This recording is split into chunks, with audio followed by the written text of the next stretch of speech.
কক্সবাজারের টেকনাফ বাহারছড়ায় মালয়েশিয়ায় পাচারের সময় নারী ও শিশু সহ ২৬ জন রোহিঙ্গাকে উদ্ধার করেছে বাংলাদেশ কোস্টগার্ড। ২৯ অক্টোবর বুধবার বিকেলে এক সংবাদ বিজ্ঞপ্তিতে তথ্য নিশ্চিত করেন কোস্টগার্ড মিডিয়া কর্মকর্তা লেফটেন্যান্ট কমান্ডার সিয়ামুল হক।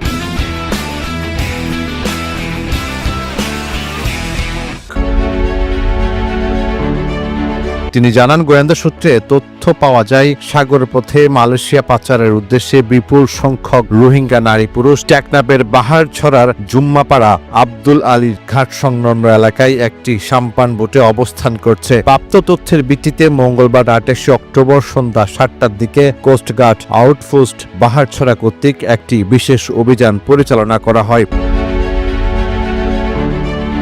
অভিযান চলাকালে কোস্টগার্ডের অভিযানিক দল মালয়েশিয়ায় পাচারের উদ্দেশ্যে থাকা ২৬ জন রোহিঙ্গাকে উদ্ধার করে। তবে অভিযানের সময় পাচারকারীরা কোস্টগার্ডের উপস্থিতি টের পেয়ে পালিয়ে যায়, ফলে কাউকে আটক করা সম্ভব হয়নি।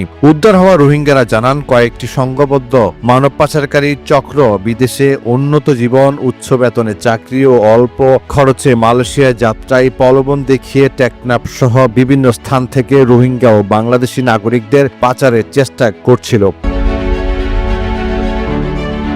লেফটেন্যান্ট কমান্ডার সিয়ামুল হক বলেন, মানব পাচার রোধে বাংলাদেশ কোস্টগার্ডের অভিযান অব্যাহত থাকবে। পাচারকারীদের শনাক্ত আটকের জন্য গোয়েন্দা নজরদারি জোরদার করা হয়েছে। প্রতি বছর শীত মৌসুম ঘনিয়ে এলে সাগর পথে মানব পাচার বৃদ্ধি পায়। বিশেষ করে টেকনাফ সেন্ট মার্টিন উপকূলে সক্রিয় পাচারকারী চক্রগুলো মালয়েশিয়া যেতে ইচ্ছুক রোহিঙ্গা ও স্থানীয় দরিদ্র জনগোষ্ঠীকে টার্গেট করে।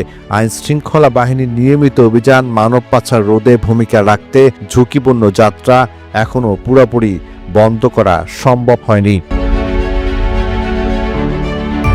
নিউজ ডেস্ক, আজকের খবর।